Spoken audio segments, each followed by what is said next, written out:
Hola, ¿qué tal? ¿Cómo están? Vamos a empezar con el estudio de Primera de Juan. Primera de Juan, hace, digamos, un tiempo que Dios ha puesto en mi corazón de compartir esto en el discipulado y, bueno, ponerlos en las redes para todo aquel que crea conveniente, que les sea útil.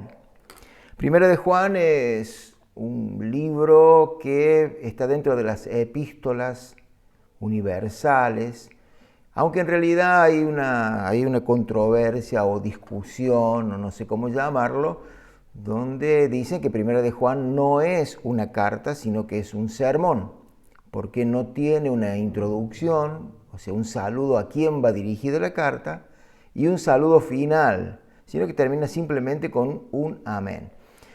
Y quiero que veamos este Primero de Juan, estudiemos y entremos en la carta Primero de Juan, teniendo en cuenta varias cosas. Primero, el contexto histórico. O sea, ¿a quién le escribió esta carta? ¿Cuál fue el motivo por el cual Juan escribe esta carta a las iglesias del Asia Menor? Aparentemente Juan, cuando escribe esta carta, estaba en Éfeso. Él estaba ahí, ocurre más o menos en el año 80, 100. También hay algunos que dicen que Primera de Juan fue escrita después del Apocalipsis, porque hay una parte donde él dice, ustedes ya saben que viene el anticristo, o sea, como que ya se los había dicho anteriormente cuando escribe el Apocalipsis. Pero bueno, son cosas en algún punto secundarias, pero cuando lleguemos a ese punto nos van a ayudar a interpretar muchas cosas, ¿ok? Más o menos fue en el año 80, 100 después de Cristo. O sea, me voy adelantando un poco y lo voy a volver a repetir después, que la iglesia en este tiempo, cuando Juan escribe, ya era una iglesia que tenía aproximadamente unos 50 años, 70 años. O sea, los historiadores toman como el nacimiento de la iglesia el día del Pentecostés. Así que ya habían pasado 50 años del nacimiento de la iglesia y Juan escribe esto. El motivo principal por el cual Juan escribe esta epístola es para atacar al gnosticismo que estaba entrando en la iglesia. Los primeros gérmenes, embriones, digamos, estábamos en el siglo I. El fuerte del gnosticismo fue en el siglo II y en el siglo III y sigue hasta el día de hoy. Pero Juan, viendo ese germen, y aún el mismo Pablo, tuvieron que luchar con esto del gnosticismo que estaba entrando dentro de la iglesia. ¿Y qué es el gnosticismo? La palabra gnosis viene de conocimiento. O sea que el gnóstico vendría a ser un conocedor, uno que es capaz de conocer. Ahora, pero este conocimiento no habla de una sabiduría humana, no es que se enrolaban o se inscribían en la Universidad de los Gnósticos para estudiar académicamente algo, sino que era una sabiduría, según ellos, una sabiduría sobrenatural, una sabiduría no académica, que podía llevar al individuo a la comprensión, a la gnosis completa y verdadera del universo, y así salvarse de este mundo malvado que está lleno de materia. A ver, ¿dónde podemos encontrar esto del gnosticismo? Y algunas cosas sueltas, repito, esto es una filosofía, no va a encontrar la iglesia gnóstica, ¿ok? Es una filosofía que se metió en distintas cosas, distintas corrientes, distintas pseudo-religiones, movimientos. Por ejemplo, hay un movimiento que se llama el rosacrucianismo. Los rosacruces tienen mucho del gnosticismo. También la New Age. La New Age tiene mucho del gnosticismo, ha traído esas cosas. También la masonería, porque, digamos, la masonería tiene que ver con todo esto de los templarios, también del Santo Grial, de encontrar esas cosas desconocidas para el hombre común, como que el que es de los gnósticos era un ser superior. Ellos decían, tienen una chispa de Dios adentro. No todos la tienen, sino que Dios distribuyó algunas chispas en algunas personas. Por ejemplo, lo voy a hacer más actual.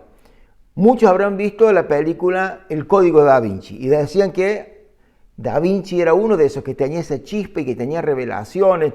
Hay muchas cosas que se hablan de Leonardo acerca de el tema de que él escribía cosas y no entendían sus escritos hasta que lo pusieron frente a un espejo porque él escribía al revés. Entonces para leer eso tenía que ponerse las cosas en un espejo. Porque tenía secretos que no todos lo podían conocer, y aquellos que vieron la película del Código Da Vinci habrán visto que por ahí aparecen esas cosas escondidas, algunos monjes medios locos, desquiciados, que trataban de esconder. Bueno, eso es el gnosticismo, eso es el gnosticismo. Como verán, hasta el día de hoy sigue vigente. Digo que la masonería, el mormonismo también, porque José Smith, antes de fundar la iglesia mormona, él frecuentó la masonería, y la masonería tiene cosas del gnosticismo. Por ejemplo, cosas que coinciden tanto en la masonería como en el mormonismo son esos cultos de iniciación. Cuando se van a iniciar en el caso del mormonismo como misioneros, tienen unos cultos y hacen como unas parodias, digamos, específicas. Pero no quiero hablar de pseudo religión, hoy solamente entrarlo. Por ejemplo, el catolicismo tiene algunas cosas que ha ingresado del gnosticismo. ¿Por qué? Los gnósticos creían en un dualismo. La carne, mala. El espíritu es bueno. Eso viene también de la filosofía griega. Heródoto era un filósofo griego que vivía como, en Argentina le llamamos un lingera, un ciruja.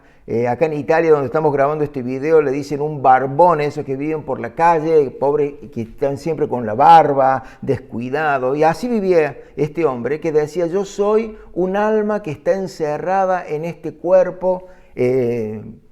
Hablaba de cosas feas, digamos, un cuerpo, no quiero usar la palabra mugriento, que es una palabra que nosotros usamos mucho en Argentina, pero esa era la idea que él daba. Así que estas eran algunas de las enseñanzas. Yo, en el transcurso de los distintos capítulos que va a llevar esta enseñanza, les voy a ir diciendo, bueno, cuando Juan decía esto, se estaba refiriendo a esta área. Pero tengamos idea esto, en el dualismo. ¿Y por qué digo el catolicismo? Por esa idea de que para ser más espiritual hay que hacer sufrir el cuerpo, hay que golpear el cuerpo, hay que hacer penitencia donde el cuerpo sufra. Eso viene del gnosticismo. Algunos dicen que San Agustín, antes de entrar y convertirse, también frecuentó la iglesia o ideas gnósticas. Así que, tener en cuenta esto. Otra cosa que tenemos que tener en cuenta es que Juan era hebreo. O sea, ¿cómo pensaba él? A ver, lo voy a ejemplificar de esta manera. Como les dije recién, yo estoy grabando este video aquí en Italia. Yo predico en italiano. Cuando salgo a la calle y me comunico con la gente, hablo en italiano, pero mi lengua materna, de donde yo crecí y me desarrollé, es el español. Así que por lo general yo pienso en español y hablo en italiano. Juan era un hebreo que hablaba arameo, pero tenía que escribir para distribuir su carta en griego. Por eso los que han estudiado la carta de Juan dicen, el original, dicen que era un griego, digamos, común, no era un griego intelectual, con algunos arameísmos, algunas expresiones, arameísmo en el sentido que, a ver, yo me acuerdo cuando fui a Estados Unidos que nuestros hermanos latinos cuando dicen, nosotros en Argentina decimos vamos a estacionar el auto. O aparcar el auto sería en español. En inglés es parking. Pero los latinos dicen vamos a parquear. O sea, unen la palabra parking con la palabra aparcar o estacionar y hacen una palabra. Eso vendría a ser un latinismo que se usa en esa zona de Estados Unidos entre los latinos. Para que tengamos una idea. Entonces, algunas palabras que usó Juan para que veamos que él era una persona como me pasa a mí cuando yo estoy hablando en italiano. Y no puedo dar toda la idea porque hay alguna palabra que me falta, empiezo a recorrer y a dar ideas sin perder el sentido. No estoy diciendo que Juan tuvo errores, cometió errores, no estoy diciendo eso. Pero tenemos que tenerlo en cuenta en el momento de interpretar la palabra. Así que dentro del gnosticismo había dos corrientes. Una, que la materia es mala y se debía hacerla sufrir y vivir en un ascetismo completo. O sea, el ascetismo después se dio en el movimiento monástico en la historia de la iglesia, gente que se apartaba, gente que se iba a vivir a cuevas. Después muchos vieron que esa gente que vivían en cuevas lo consideraban más espirituales hicieron los monasterios. Había otro que se llamaban los estilistas, no estilistas que vendían a ser los peluqueros. Los estilistas eran los que se hacían columnas y vivían en espacios de 1 metro por 1 metro, en una torre. Usted va a ver también en muchos lugares, sobre todo acá en Italia, que hacen unas torres con una estatua allá arriba. Bueno, había gente que vivía así. Ellos decían para vivir alejados del mundo. Algunos hicieron torres altísimas, hasta de 16 metros, donde vivían ahí. Cuentan la historia de un estilista que tenían discípulos abajo y él, al estar ahí, se había lastimado, las moscas le pusieron huevo, le salían larvas, las larvas caían y les pedían por favor a sus discípulos que le llevaran o les tiraran o bajaba el recipiente, que les subieran nuevamente esos gusanos para volvérselo a poner a las heridas, porque ellos querían sufrir por la causa de Cristo. Y no era ese el tipo de sufrimiento que los primeros discípulos decían, que estamos dispuestos a sufrir por la causa de Cristo. Si yo lo puedo evitar, lo voy a evitar. Y me estoy recordando en este momento que el apóstol Pablo, él mismo dijo, yo por Cristo soy capaz de dar la vida, pero si lo podía evitar, lo evitaba, porque cuando lo fueron a dar con un látigo, a dar látigos, pobre Pablo, tantos latigazos, en uno dijo, es lícito azotar a un ciudadano romano, trató de evitar y lo evitó. O sea, cuando uno puede evitar el sufrimiento, lo evita, pero no quiere decir que mientras más uno sufre, más espiritual es. Y la otra corriente decía que como el espíritu y la materia no tienen relación, esto es muy importante tener en cuenta, que como el espíritu y la materia no tienen relación, todo lo que yo haga con el cuerpo, dicen los gnósticos, no afecta a mi espíritu. Eso fue algo que tuvo que luchar mucho el apóstol Pablo. Mire todo lo que estoy diciendo, todavía no he leído un versículo de 1 de Juan, pero tenemos que tener esta idea para entrar a 1 de Juan. ¿Ok? 1 de Corintios 6, 12 al 20, hay un versículo muy importante y que a veces se ha interpretado mal. 1 de Corintios 6, 12 dice, y lo voy a leer la NVI, Nueva Traducción Viviente, perdón, no la NVI, sino Nueva Traducción Viviente. Dice, ustedes dicen, y acá me detengo, se me permite, porque muchos hemos leído en la 1960, todo me es lícito, mas no todo me conviene. Pero no era una enseñanza que Pablo le estaba diciendo a ellos, sino que Pablo estaba citando un dicho popular que había en Corinto. ¿Ok? Entonces, Nueva Traducción Viviente dice, ustedes dicen, se me permite hacer cualquier cosa. ¿Por qué dice ustedes dicen? Porque hay algunos manuscritos que están entre comillas. Cuando dice ustedes dicen, está entre comillas, se está refiriendo a lo que ellos decían. Se me permite hacer cualquier cosa, pero no todo les conviene. Y aunque se me permite hacer cualquier cosa, no debo volverme esclavo de nada. Vuelve a decir. Y ustedes dicen, otro dicho popular, la comida se hizo para el estómago y el estómago para la comida. Es cierto, dice Pablo, aunque un día Dios acabará con ambas cosas. Pero ustedes no pueden decir que nuestro cuerpo fue creado para la inmoralidad sexual. Fue creado para el Señor y al Señor le importa nuestro cuerpo, al Señor le importa lo que yo haga con mi cuerpo. Y Dios nos levantará de los muertos con su poder, tal como levantó de los muertos a nuestro Señor. ¿No se dan cuenta de que sus cuerpos en realidad son miembros de Cristo? ¿Acaso un hombre debería tomar su cuerpo, que es parte de Cristo? Mi cuerpo es parte de Cristo. Todo lo que yo haga es parte de Cristo. ¿Y unirlo a una prostituta? Jamás, dice Pablo.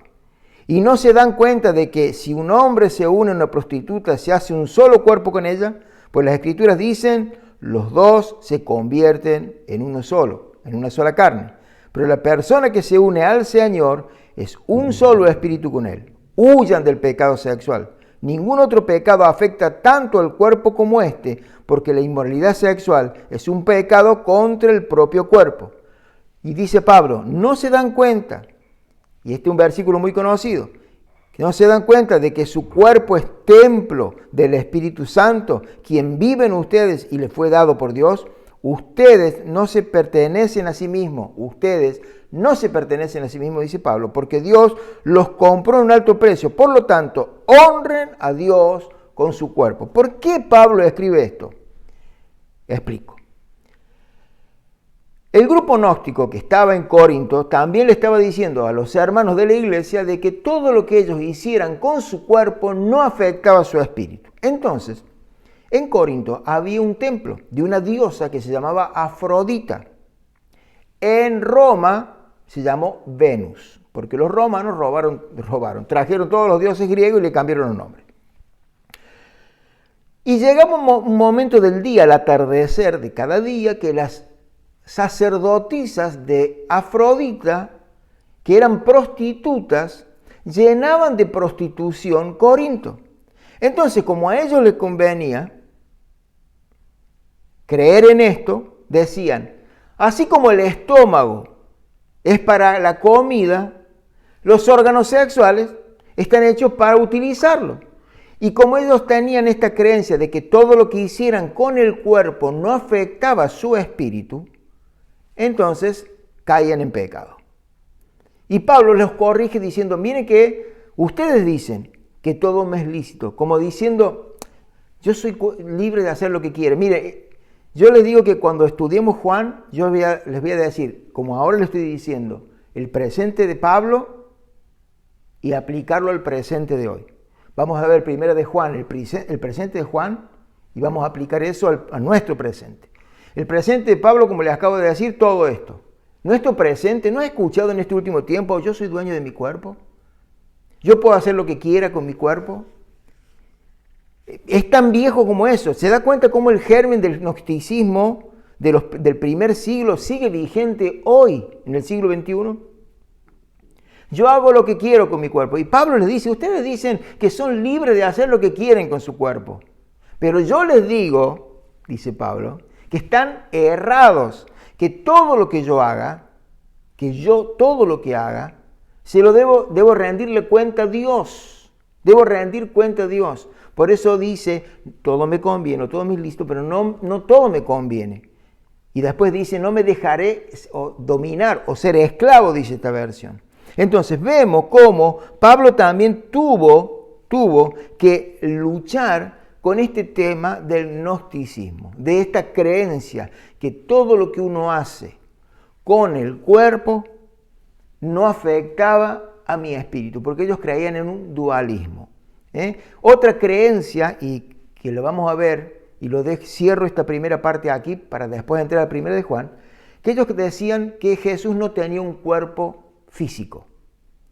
Una corriente decía que lo que vieron fue una especie de, lo voy a explicar así, un fantasma, como un espectro, para ser más tecnológico, como un holograma de Jesús, es lo que vieron.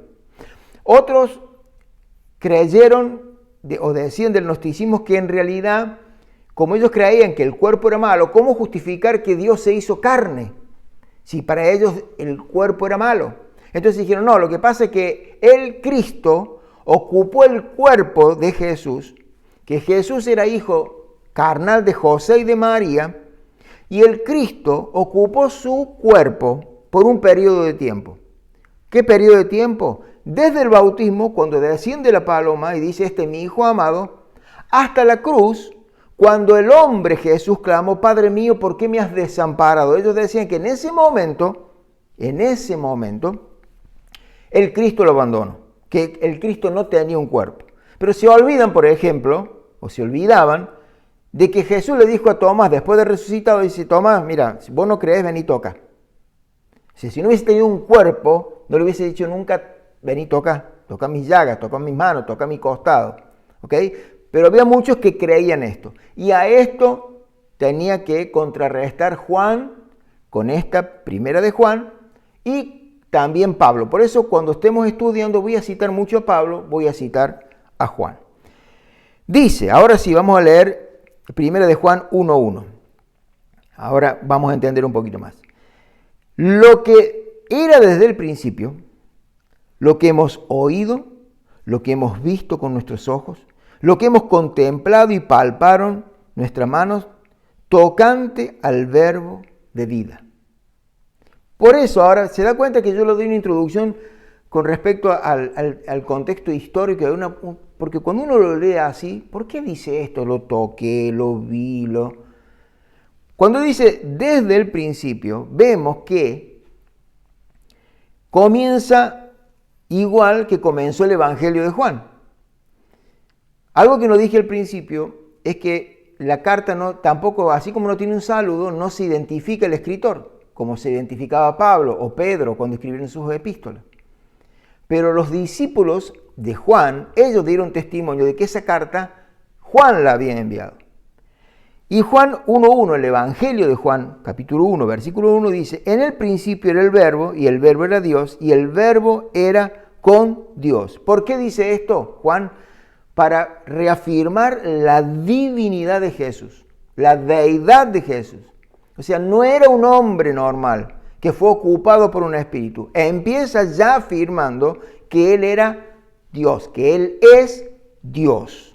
Y empieza a decir, lo que hemos oído, o sea, la palabra en el griego, ahí, tiene que ver con el tema de oír, akouo, que es la palabra en griego, es estar atento a lo que se escucha, aceptar a lo que se habla. Pero recién le dije que Juan escribió eso en griego, pero que él era hebreo. Y en hebreo la palabra es samá, oír inteligentemente. Hay una palabra muy conocida en Deuteronomio 6.4 que es el famoso Shema de Israel. Oye Israel. 6.4 dice, oye Israel, Jehová nuestro Dios, Jehová uno es. O sea, cuando dice el famoso Shema, o la palabra Sama, es oír atentamente. No es solamente que escucho. ¿Le ha pasado que le está hablando a una persona y esa persona no está escuchando? Yo tengo un amigo licenciado en Ciencias de la Educación que él me enseñó una vez esto. Me dice, Nino, vos cuando estás enseñando, estás predicando, tenés que aprender a ver cuándo el alumno o el que te está escuchando te dejó la cara y se fue. O sea, te está mirando, pero no te está escuchando, no te está prestando atención. Te dejó la cara y se fue con su corazón y su mente a otro lado. Entonces, en este caso, dice Juan, yo lo oí atentamente. Y por eso después da todas esas enseñanzas. Después dice, aquello que hemos visto con nuestros propios ojos. Es un hebraísmo que quiere decir que he tenido una experiencia, o sea, hemos estado allí. O sea, es una expresión que hasta el día de hoy la seguimos usando. Cuando te dicen, no te creo, pero yo lo vi con mis propios ojos. O sea, yo tuve la experiencia, fui testigo de eso. A eso se refiere Juan. También dice, lo hemos contemplado, lo que hemos contemplado. Así que es mirar con mucha atención, mirar con mucha atención. O sea, es mirar maravillado, mirar maravillado. O sea, esta palabra contemplado es del griego, de ahí deriva la palabra teatro. O sea, no es que alguien va al teatro y lo mira así por arribita. El que pagó la entrada va a ver el espectáculo. En este caso dice, lo he contemplado, lo he visto, o sea, lo he mirado con mucha atención, pero también quiere decir mirar maravillado, wow, admirado. Y yo cuando leía esto pensaba, cuando Juan estaba al lado de Jesús y vio esos milagros tremendos, él estaba maravillado. Recordemos, por ejemplo, cuando le traen este jovencito que aparentemente tenía ataques de epilepsia y dice que los discípulos no podían echar afuera a ese demonio o esa legión que tenía, vaya a saber. Pero llega Jesús y lo echa afuera y él quedó maravillado y del punto que le preguntan, ¿por qué no pudimos nosotros? ¡Wow! Él quedaba maravillado de ver los milagros de Jesús, veía que Jesús iba al monte a orar y bajaba y había milagros, prodigios, maravillas. Y él estuvo dentro del grupo que le dijeron, Señor, enséñanos a orar. Entonces estaban al lado de él. Nosotros lo hemos contemplado y lo hemos mirado maravillado. Y también dice, y acá va el ataque a los gnósticos. Y palparon nuestras manos. Eso que ustedes enseñan, que no tenía un cuerpo físico, yo lo viví. Yo lo toqué. Y el que mayor autoridad tenía para decir esto era Juan, porque él dice que acostaba su cabeza en el pecho de Jesús. O sea, él tenía un cuerpo, Yo lo toqué cuando la gente vino, la mujer del flujo de sangre, y lo tocó y salió poder de él. Y me gustó el otro día cuando Brian dijo que le robó una bendición. Nosotros en Argentina, a los que suben a los medios públicos, le llaman a los ladrones que suben a los medios públicos y sacan cosas de los bolsillos de la gente, le dicen punguistas. Viene de un término del lunfardo de Buenos Aires, pero punguista. O sea que es como que esta mujer le punguió un milagro al Señor. Él no se lo esperó y se salió poder de mí. En ese momento, calculo que Juan también era uno del que estaba apretándose con Jesús. Palparon nuestras manos. Quiero aclarar esto porque no va a aparecer, nunca falta uno que quiere tergiversar la palabra de Dios y van a decir que Juan y Jesús eran pareja. Lo único que falta. Porque ya en el Código Da Vinci dicen que el que está al lado de Jesús ahí es María Magdalena y no Juan, y ya se entiende cuando dice palparon nuestras manos, tuve una experiencia con él. Jesús me palmeaba la espalda, dale Juan, vamos. Íbamos caminando un día para Jericó y ya no daba más y vino Jesús y me tocó, me dijo, dale. Ese tipo de experiencias tuvo. ¿Ok?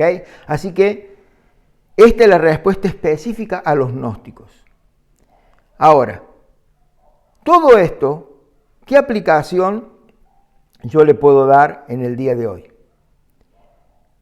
En el versículo 2 dice, porque la vida fue manifestada y que hemos visto y testificamos y os anunciamos la vida eterna, la cual estaba en el Padre y se nos manifestó. En él estaba la vida, dice en Juan 1:4, y la vida era la luz de los hombres. Juan 10:10 dice, el ladrón no vino a matar, sino a matar, a destruir, y yo he venido para que tengan vida, dice la segunda parte del versículo, y la tengan en abundancia.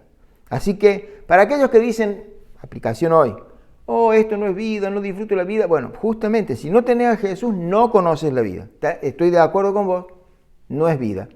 Si no tenés a Jesús, no es vida. ¿Ok? Y vuelve a decir, el versículo 3, lo que hemos visto y oído.